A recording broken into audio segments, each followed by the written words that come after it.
Ya, selamat siang semuanya. Hari ini kita melanjutkan kembali materi kita yang membahas tentang berbagai hal yang berkaitan dengan mata kuliah mikroekonomi.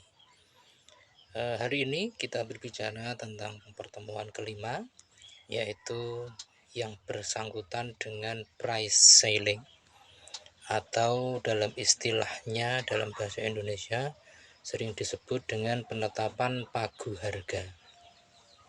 Sebelum saya membahas tentang pagu harga, terlebih dahulu kita tentu sudah paham betul bahwa komponen utama dari sebuah pasar adalah tersedianya produsen dan konsumen. Mereka berdua, baik itu produsen maupun konsumen, merupakan para pihak yang saling berinteraksi sehingga pada satu titik tertentu mereka bersepaham bahwa di antara mereka akan saling membutuhkan sehingga terjadi suatu transaksi legal yang mensahkan apa-apa yang menjadi kebutuhan dan keinginan dari konsumen akan disediakan oleh para produsen.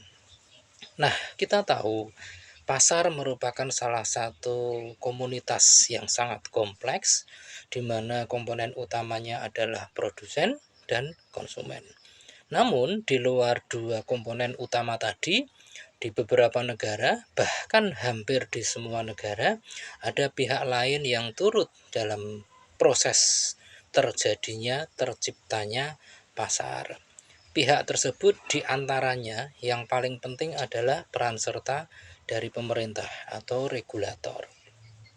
Nah, hal ini biasanya terjadi di berbagai negara dengan tingkat perekonomian yang masih tergolong negara berkembang atau negara yang di bawah negara berkembang atau negara miskin. Namun, di antara berbagai negara itu yang paling banyak melakukan kebijakan-kebijakan yang berkaitan dengan intervensi pasar berupa price ceiling adalah mereka yang tergolong dalam negara berkembang. Seperti di Indonesia, di Malaysia, di Thailand, di Vietnam, di Pakistan, di India, bahkan beberapa negara maju pun acap kali masih menerapkan berbagai kebijakan untuk mengintervensi pasar seperti di Korea Selatan. Kemudian ada beberapa negara di Amerika Latin itu juga masih menerapkan berbagai kebijakan yang dikeluarkan oleh pemerintah dalam rangka memaksimalkan peran serta produsen dan konsumen sehingga tercipta sebuah pasar yang sehat.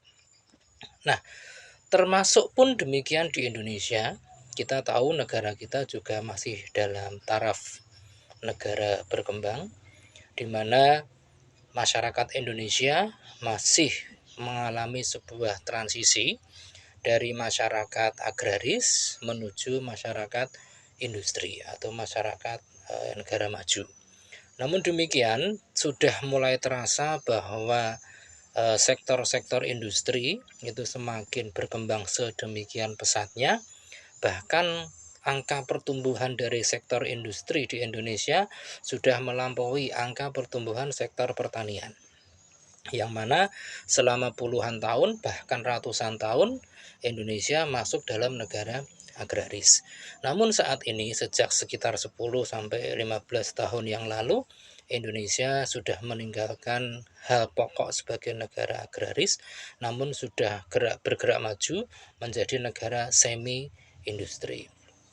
Hal ini sudah terlihat dalam kancah perekonomian dunia bahwa saat ini Indonesia kekuatan ekonominya sudah masuk menjadi salah satu kekuatan ekonomi terbesar di dunia, masuk golongan 20 negara terelit di dunia dari sisi pertumbuhan, kekuatan, dan pemerataan ekonominya.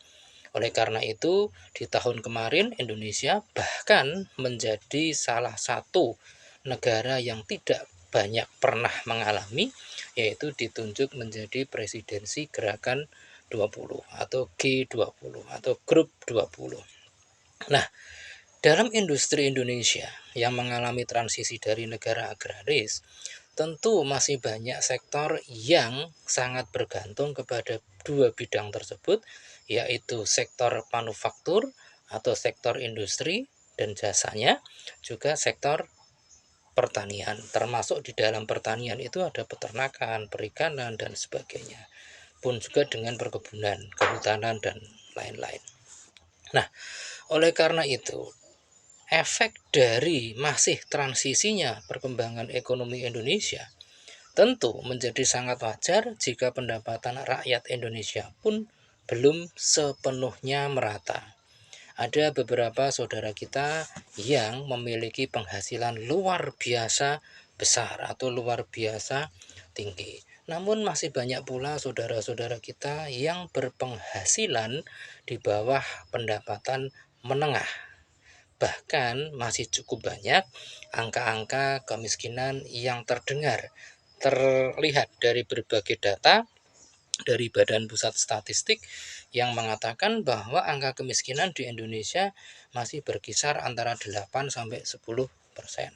Ini menjadi tantangan bagi kita semua untuk mengangkat mereka-mereka yang berpenghasilan di bawah rata-rata agar suatu ketika nanti mereka mampu meningkatkan kemampuan penghasilannya dengan berbagai lapangan pekerjaan yang akan diciptakan baik oleh sektor pemerintah maupun oleh sektor swasta. Nah, karena belum meratanya penghasilan masyarakat Indonesia, tentu daya beli mereka pun berbeda-beda. Nah, di sisi yang lain, perusahaan atau produsen tentu semuanya ingin menjual produknya sebanyak mungkin, selaku mungkin, sehingga pada intinya mereka akan mendapatkan tujuan, yaitu terciptanya laba yang sebesar-besarnya.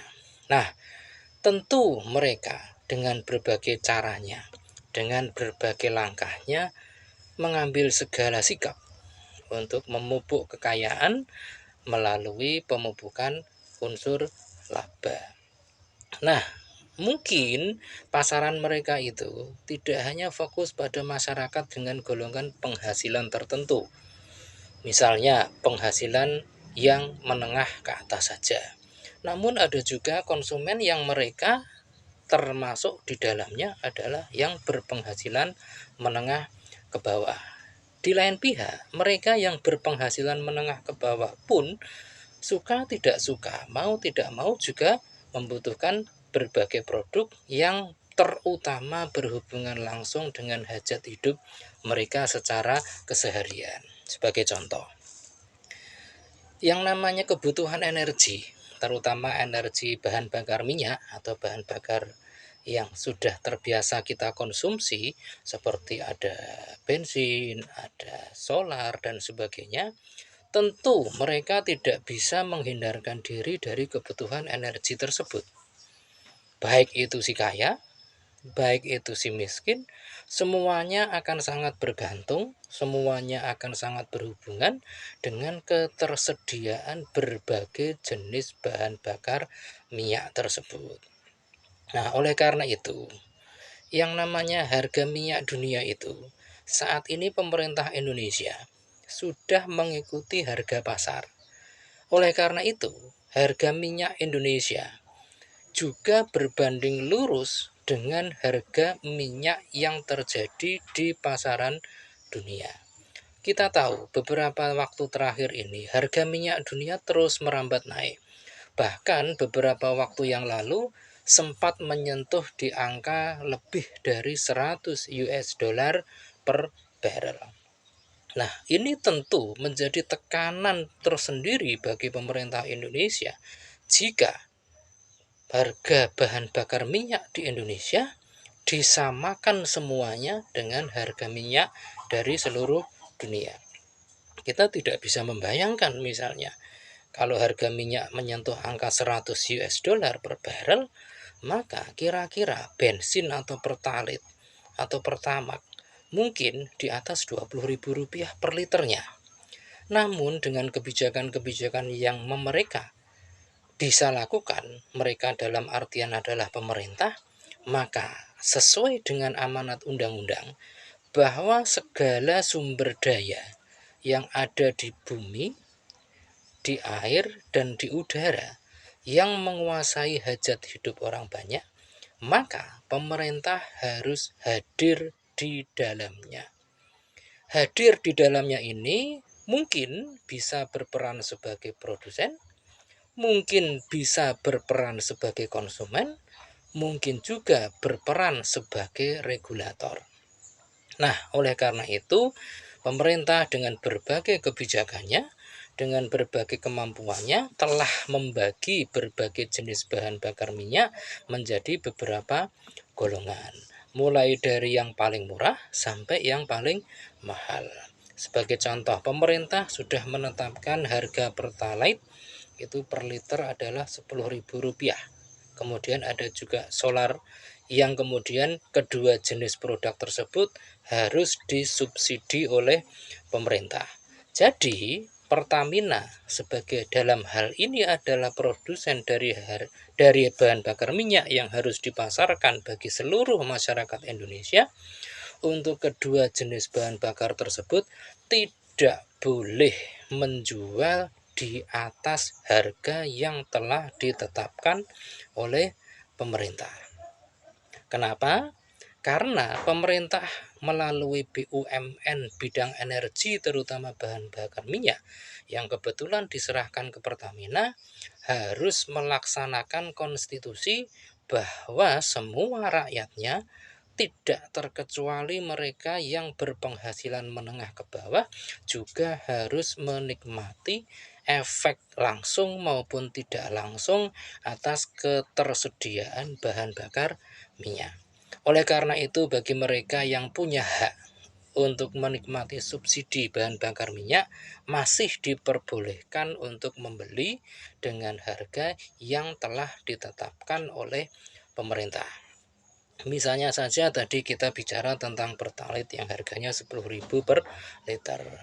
Namun bagi mereka yang merasa memiliki kekuatan ekonomi, memiliki penghasilan yang berlebih dari yang lain, mereka jelas oleh pemerintah diberikan keleluasaan untuk memilih berbagai jenis bahan bakar yang tidak mengandung unsur subsidi, yang notabene tentu kualitasnya akan jauh berbeda dengan bahan bakar yang masih disubsidi oleh pemerintah. Itu adalah sebagai salah satu contoh di bidang ketersediaan energi bahan bakar minyak.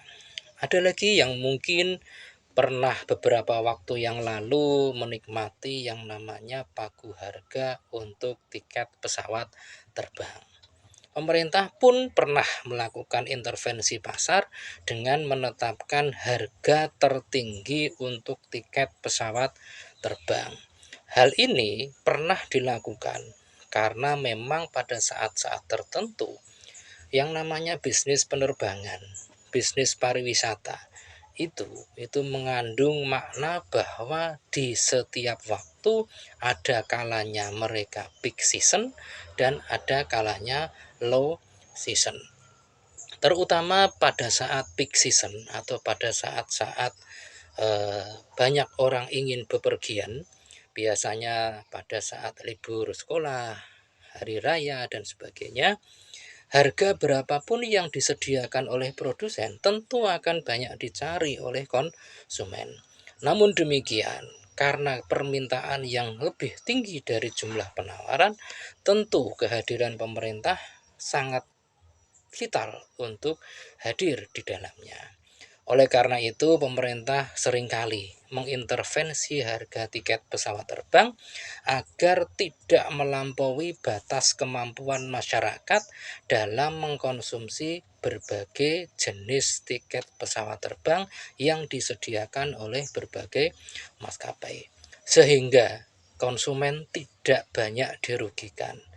Artinya, mereka pun menikmati harga yang wajar. Pun demikian dengan produsen, dengan harga yang telah ditetapkan oleh pemerintah, terutama harga batas atas, mereka pun masih menikmati keuntungan. Nah, itu salah satu contoh dari intervensi pemerintah dalam hal penetapan harga, terutama harga batas atas. Contoh yang lain adalah ketersediaan harga obat-obatan yang berkaitan dengan industri farmasi. Kita tahu bahwa industri farmasi merupakan salah satu industri yang bersifat strategis. Mengapa kok disebut dengan industri yang bersifat strategis? Karena masyarakat Indonesia semuanya tentu ingin hidup sehat. Dan sehat lawannya adalah sakit. Sakit itu dekat sekali dengan kematian. Oleh karena itu, pemerintah dengan berbagai upayanya telah dengan sebegitu maksimalnya untuk melindungi masyarakatnya agar tetap terjamin dari sisi kesehatan pribadinya, baik kesehatan jiwani maupun kesehatan ragawi. Nah, tentu bagi mereka yang terlanjur sakit, tentu tidak serta-merta dibiarkan begitu saja menunggu sampai sembuh. Iya, kalau sembuh, kalau meninggal, tentu ini merupakan kehilangan modal dasar pembangunan, di mana masyarakat Indonesia sekarang hampir 60%-nya adalah mereka-mereka yang berada di usia produktif atau sekitar 25 sampai 30 tahun hingga umur 55 tahun.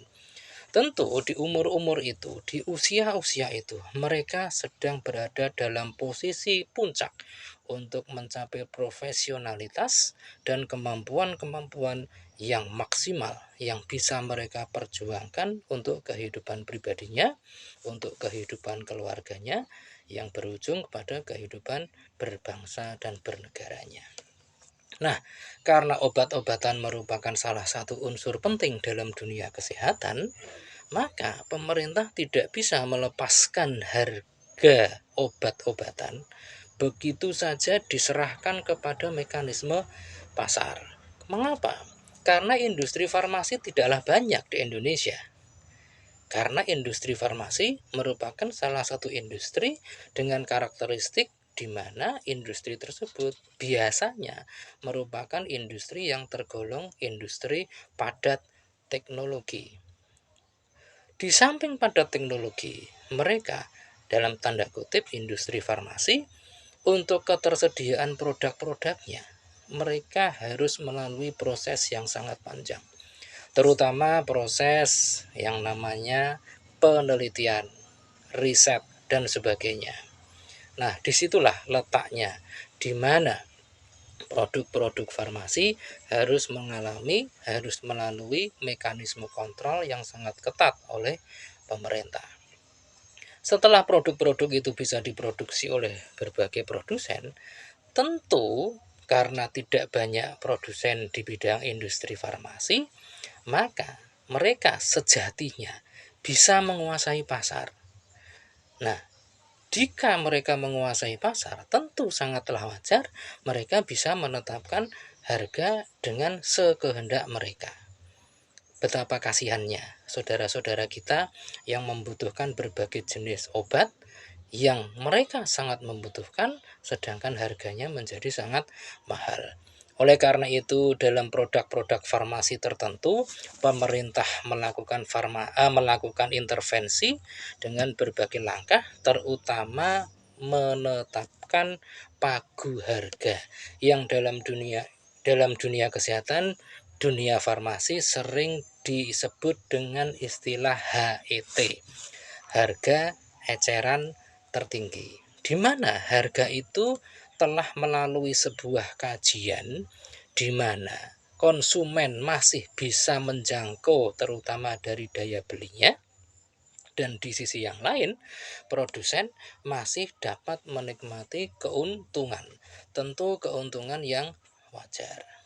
Ini sangat menjadi perhatian kita semua, terutama setelah beberapa waktu yang lalu, kurang lebih 2 tahun, kita mengalami proses kemanusiaan yang sangat langka, yaitu terjadinya wabah COVID-19. di mana industri farmasi selama 2 tahun itu banyak yang kelimpungan untuk memasok berbagai jenis industri farmasi yang harus disebarkan, disediakan untuk mereka-mereka yang mengalami efek langsung maupun tidak langsung akibat pandemi COVID-19. Nah, dengan harga eceran tertinggi tersebut, maka masih banyak saudara-saudara kita yang mengalami sakit namun masih bisa membeli berbagai produk farmasi untuk menjaga, memulihkan, dan memelihara kesehatan mereka. Itu salah satu contoh yang lain dari terciptanya sebuah mekanisme pasar akibat intervensi oleh pemerintah dengan ditetapkannya batas atas atau pagu harga yang telah ditetapkan oleh pemerintah. Apakah pemerintah hanya menetapkan batas atas saja? Tentu tidak, karena pemerintah dengan kewenangannya juga berhak dan memiliki kewenangan untuk menetapkan harga batas bawah. Hal ini terutama ditujukan untuk melindungi para produsen agar mereka tetap dapat beroperasi industrinya, tidak mengalami stagnasi atau bahkan mengalami kerugian sehingga harus mengalami yang namanya kebangkrutan atau pilot. Oleh karena itu pemerintah beberapa waktu yang lalu pun pernah menetapkan harga batas bawah, terutama bagi industri transportasi. Karena saat ini kita tahu semua bahwa industri transportasi, terutama industri transportasi pesawat terbang atau udara dan industri transportasi darat, terutama angkutan bis antar kota. Saat ini kita tahu ketersediaan moda transportasi sudah mulai banyak menyediakan berbagai alternatif. Sehingga di sana sini banyak perusahaan otobus yang sudah mulai khawatir akan semakin menciutnya pasar penumpang mereka. Mereka mungkin masih bisa menikmati keuntungan di atas rata-rata hanya pada momen-momen tertentu seperti menjelang Lebaran. Namun pada saat-saat di luar itu seringkali mereka harus menghadapi sebuah situasi yang sulit. Kenapa? Karena sekarang hampir semua masyarakat memandang bahwa yang namanya mobil sekarang bukan merupakan barang mewah lagi. Hampir semua orang di Indonesia sudah bisa menikmati yang namanya mobil pribadi.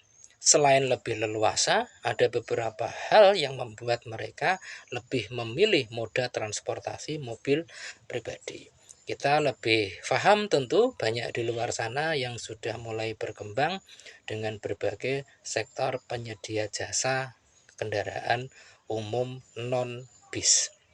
Nah, pada saat-saat tertentu mereka yang menjadi saudara-saudara kita yang bergerak dalam bidang industri otobus, tentu mereka menghadapi masalah yang sangat berat, terutama semakin langkanya penumpang karena mereka beralih ke moda transportasi yang lain. Tentu mereka perlu dilindungi dengan berbagai insentif. Insentif itu mulai dari insentif pajak, kemudian ada insentif yang lain-lain. Mungkin salah satunya yang paling dinanti oleh mereka adalah ditetapkannya harga batas bawah dari tarif yang telah ditetapkan oleh pemerintah. Ini tentu sangat membantu mereka agar mereka terhindar dari berbagai kegiatan-kegiatan ekonomi yang bersifat negatif, baik secara langsung maupun tidak langsung. Ini masih berhubungan dengan tadi contoh pertama, yaitu ketersediaan energi, terutama bahan bakar minyak. Oleh karena itu dengan sebagai contoh tadi kita menjadi sedikit lebih paham tentang yang namanya pagu harga atau dalam istilah yang lebih populer dalam dunia industri sering disebut dengan price ceiling. Ini tentu di paradigma tidak bisa kita kesampingkan begitu saja, terutama bagi Anda yang ingin berwirausaha, yang ingin berusaha dalam bidang bisnis, terutama yang berkaitan dengan mereka-mereka yang bersentuhan langsung maupun tidak langsung dengan hajat hidup orang banyak. Tentu harus berpikir dua kali bagaimana menyikapi berbagai kebijakan dari pemerintah dalam artian kebijakan-kebijakan untuk mengintervensi pasar. Pemerintah dengan kewenangannya tentu tidak ingin ekonomi menjadi stagnan. Oleh karena yang namanya produsen dan konsumen harus dipertemukan pada satu titik tertentu di mana produsen masih mendapatkan keuntungan sehingga efek mereka masih dapat terus beroperasi dan konsumen dapat menikmati jenis produk baik itu barang maupun jasa sesuai dengan keinginannya dan sesuai pula dengan ketersediaan dana yang mereka miliki. Tentu masyarakat kita semakin hari semakin baik, semakin memiliki penghasilan yang meningkat, terutama bagi mereka yang berada di wilayah-wilayah yang menjadi tujuan investasi industri. Karena dengan semakin banyaknya investor yang masuk ke daerah-daerah yang semula masih belum terbiasa dengan industri manufaktur, terutama saat ini mulai banyak pasar tenaga kerja yang tersedia dan menjadi pilihan masyarakat. Saya kira itu yang bisa saya sampaikan. Mudah-mudahan materi yang singkat ini membawa manfaat bagi kita semua. Salam sehat selalu, selamat siang.